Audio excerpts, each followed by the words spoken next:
এক দম্পতির 12 বছর পর একটি ছেলে সন্তান হয়। ছেলের বয়স যখন 2 বছর, একদিন সকালে স্বামী অফিস যাওয়ার সময় দেখে ওষুধের বক্স খোলা আছে। এদিকে অফিসে দেরি হয়ে যাচ্ছে বলে সে তার স্ত্রীকে বক্স বন্ধ করে রেখে দিতে বলে। স্ত্রী রান্নাঘরে ব্যস্ত থাকার কারণে কিছুক্ষণ পর কথাটি ভুলে যায় এবং ছেলে খেলতে খেলতে বক্সের কাছে যায় এবং ওষুধ খেতে শুরু করে। কিছু সময় পর মা যখন তার ছেলেকে দেখে তখন সে অজ্ঞান হয়ে পড়েছিল।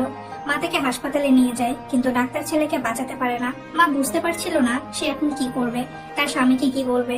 স্বামী খবর পেয়ে যখন হাসপাতালে আসে এবং ছেলেকে মৃত অবস্থায় দেখে, তখন সে তার স্ত্রীকে একটি কথাই বলে, আমি তোমার পাশে আছি, কষ্ট পেও না।